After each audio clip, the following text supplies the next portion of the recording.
राधे राधे दोस्तों, कैसे हैं आप? आशा करती हूँ अच्छे ही होंगे। अगर अच्छे हैं तो कमेंट बॉक्स में जल्दी से लिख दीजिए राधे राधे। और आज मैं आपको चौथा अध्याय, प्रथम स्कंद का चौथा अध्याय और पांचवा अध्याय, क्योंकि दोनों छोटे हैं तो आज मैं 2 अध्याय आपको सुनाने जा रही हूँ। तो आइए सुनते हैं श्रीमद् भागवत कथा सुख सागर का प्रथम स्कंद का चौथा और पांचवा अध्याय। तो अभी चौथा अध्याय सुनाऊंगी मैं। चलिए। भज मन नारायण नारायण नारायण, श्रीमन नारायण नारायण नारायण, भज मन नारायण नारायण नारायण। दोहा। देखी काल के फेर को व्यास गए अकुलाए, चारों वेद पुराण सब शिष्यन रहे समुझाए। भज मन नारायण नारायण नारायण। बोलो विष्णु भगवान की जय। व्यास जी बोले, उस नैमिषारण्य क्षेत्र में शौनक आदि ऋषियों ने एक लंबे काल का महायज्ञ आरंभ किया था। उन ऋषियों में सबसे अधिक वयोवृद्ध विद्वान तथा ऋग्वेद के ज्ञाता श्री शौनक जी थे। वे ही अनेक अगण्य थे। सूत जी की भगवत भक्ति संबंधित बातें सुनकर उनकी बड़ी प्रशंसा की और बोले, हे सूत जी, आप बड़े भाग्यशाली और अनेक इतिहास व पुराणों के ज्ञाता एवं वक्ताओं में श्रेष्ठ हैं। अब आप हम सब पर कृपा करके श्री सुखदेव जी द्वारा कही हुई कथा सुनाइए। यह भी समझाइए कि वह कथा किस युग में, कौन से स्थान में, किस कारण से कही गई थी।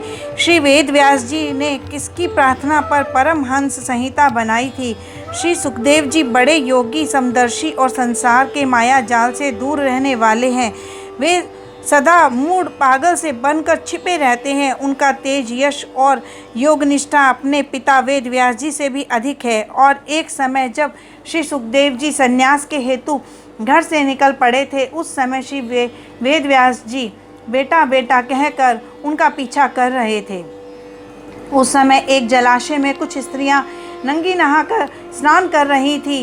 नंगे श्री सुखदेव जी को देखकर तो वे नंगी ही खड़ी रह गई, किंतु वेद व्यास जी देखकर उन्हें अपने वस्त्र पहन लिए। तब व्यास जी ने उन स्त्रियों को इसका कारण जानना चाहा तो उन स्त्रियों ने उत्तर दिया कि श्री सुखदेव जी की दृष्टि में स्त्री पुरुष का कोई भेद नहीं है, किंतु आपकी दृष्टि में अभी भेद बना हुआ है। हे सूत जी, ऐसे परम ज्ञानी श्री सुखदेव जी को गूंगे, पागल और मूर्खों की तरह जंगलों में विचरते रहते हैं और उनको हरितनानपुर के राजा परीक्षित ने किस प्रकार पहचाना और उनसे क्या बातचीत हुई।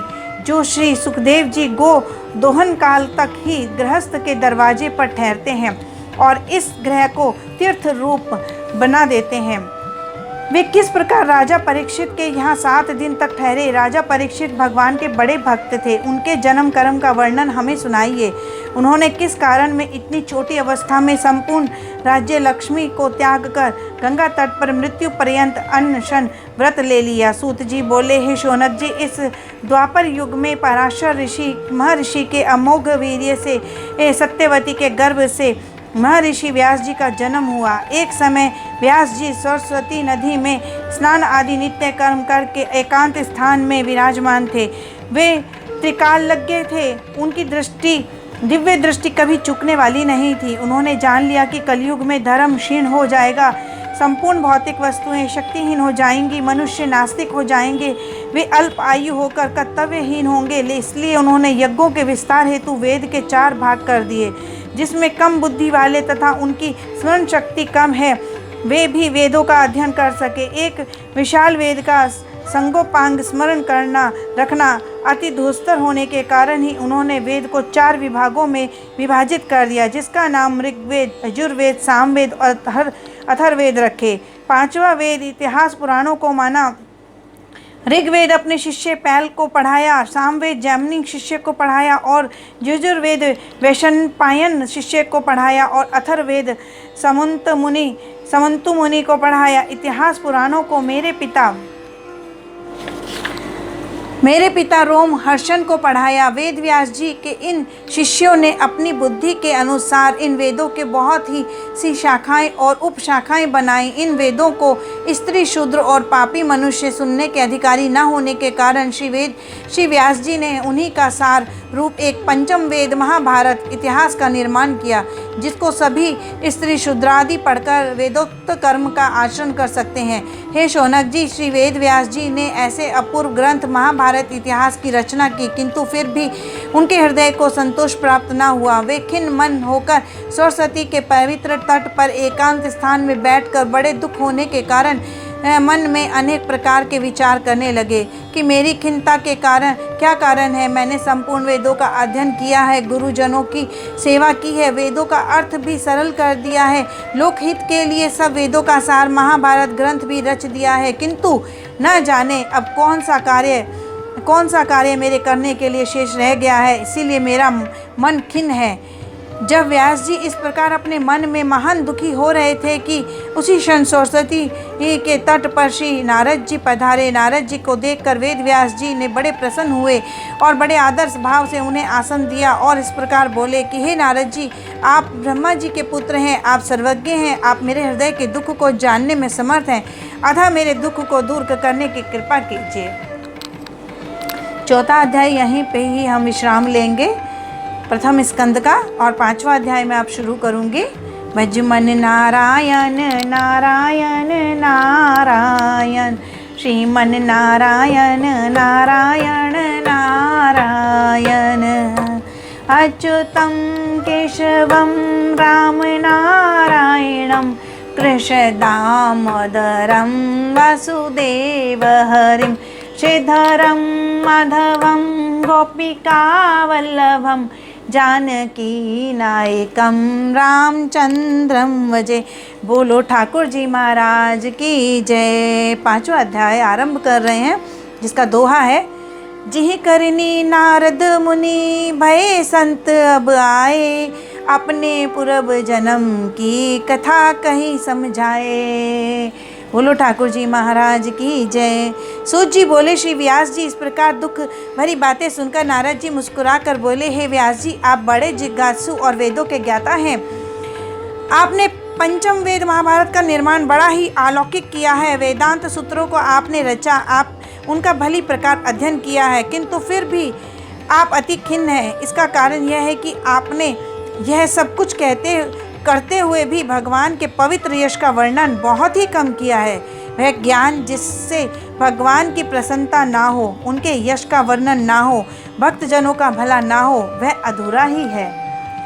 आपने भगवान श्री कृष्ण चंद्र जी की महिमा का वर्णन भली प्रकार से नहीं किया है। संसार में वही वाणी पवित्र है जिससे भगवान श्री कृष्ण के यश का गायन होता है। सत्पुरुषों के लिए भगवान के कीर्तन का श्रवण और गायन पाप को नाश करने वाला है। भगवत भक्ति से रहित मनुष्य का जीवन इस जगत में वृथा है। हे व्यास जी, आप परम ज्ञानी, कीर्तिमान और अमोघ दृष्टि वाले हैं, अतः आप भविष्य में जगत के प्राणियों के उद्धार हेतु एक ऐसे सदग्रंथ का निर्माण कीजिए जिसमें भगवान की लीलाओं का वर्णन हो। संसारी लोग विषय वासनाओं में वैसे ही लिप्त हैं, फिर आपने पशु हिंसा युक्त सकाम कर्म का उपदेश उनको दिया है, जिनके कारण मूर्ख लोग आपके उपदेशों को धर्म मानकर अधर्म करते हैं और दूसरों के उपदेशों को ध्यान नहीं देते। अतः आप लोक हित के लिए सर्वसाधारण के निमित्त भगवत लीलाओं का वर्णन कीजिए। जो भगवत भक्त भगवान का भजन करते हैं, वे थोड़े ही काल में कल्याण को प्राप्त हो जाते हैं। सांसारिक भोग तो मनुष्य को कर्मानुसार प्राप्त ही हो जाते हैं, किंतु भगवत भक्ति भगवान के चरणों में अपने को अर्पण किए बिना कदापि नहीं मिलती। भगवत भक्ति प्राप्त होने पर मनुष्य जीवन मरण से मुक्त होकर इस सांसारिक कलेशों को नहीं भोगता। जिससे एक बार भगवत भक्ति का रस पी लिया, वह फिर उसे नहीं छोड़ता। ये सच है दोस्तों कि जिसने एक बार भगवत भक्ति का ये रस पी लिया, फिर वह उसे कभी नहीं छोड़ता। श्री हे वेद व्यास जी, आप भगवान के अवतार हैं। आपके हृदय में संपूर्ण वेद तथा ज्ञान विराजमान है। फिर भी मैं आपके स्मरण दिलाता हूँ कि मनुष्य का ज्ञान वेद वेदाध्ययन, तपस्या, स्वाध्याय, दान तथा यज्ञों के अनुष्ठान आदि का तात्पर्य केवल यही है कि भगवान की लीलाओं का वर्णन करें और उनमें प्रेम करें। वे ही भगवान इस जगत की स्थिति, उत्पत्ति तथा लय करते हैं और संपूर्ण प्राणियों में विराजमान हैं। हे वेद व्यास जी, मैं आपको अपने पूर्व जन्म की कथा सुनाता हूँ। मैं पूर्व जन्म में एक दासी का पुत्र था। मेरी माता ने मुझे महात्माओं की सेवा में निमित्त दे दिया था। एक समय कुछ योगी जन वर्षा ऋतु में चतुर्मास कर रहे थे। मैं उनकी सेवा करने लगा। मैं नित्य उनके मुखारविंद में भगवान की लीलाओं का श्रवण करता था, उनके हृदय में से सेवा करता था, उनके हृदय से सेवा करता था, उनकी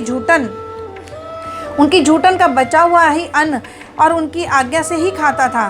उससे मेरे सभी पूर्व जन्म के पाप नष्ट हो गए। उनकी सेवा से मेरा हृदय शुद्ध हो गया और भगवत लीला विराजमान हो गई। भक्ति देवी ने आकर हृदय में प्रकाश करके मेरे अज्ञान अंधकार को दूर कर दिया। भगवान में मेरी प्रीति हो गई, मेरी बुद्धि स्थिर हो गई। इस क्षण भंगुर संसार से मेरा मन भी फिर गया। इस जगत को असत तथा कल्पित समझने लगा। वे महात्मा लोग जिस प्रकार पूजा पाठ कीर्तन गायन करते थे, मैं बड़े ध्यान से देखता था और वैसे ही आचरण करता था। इस प्रकार उन महात्माओं के साथ मुझे रहते हुए 2 ऋतु बीत गई।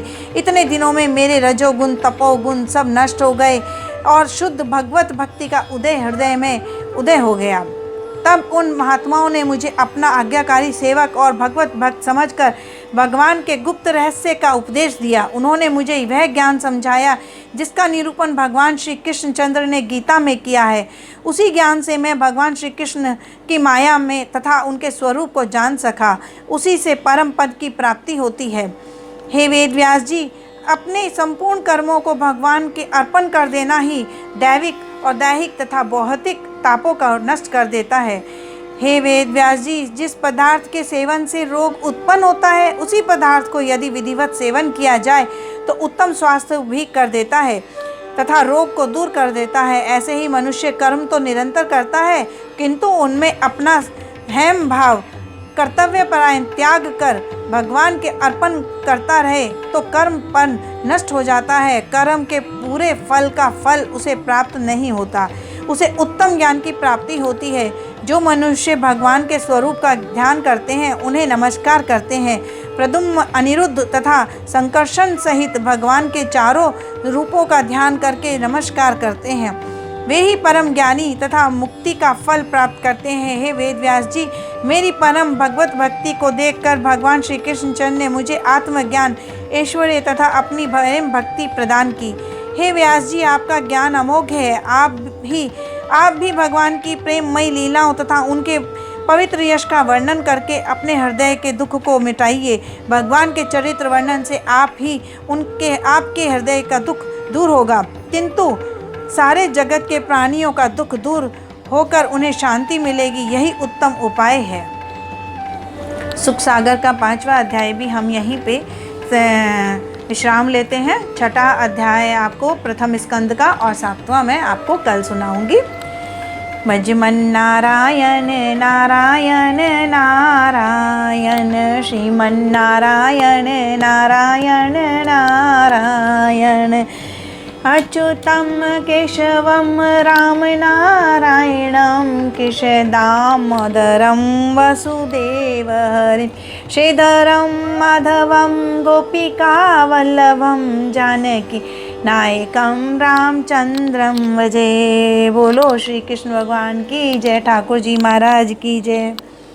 दोस्तों, अगर आपको मेरी ये वीडियो सुननी है और देखनी है तो आप मुझे, यदि फेसबुक पे देख रहे हैं तो मेरे इस पेज को लाइक कर दीजिए, और अगर आप यूट्यूब पे मुझे देख रहे हैं, सुन रहे हैं, तो आप मेरे चैनल को सब्सक्राइब कर दीजिए और बेल आइकन को भी दबा दीजिए।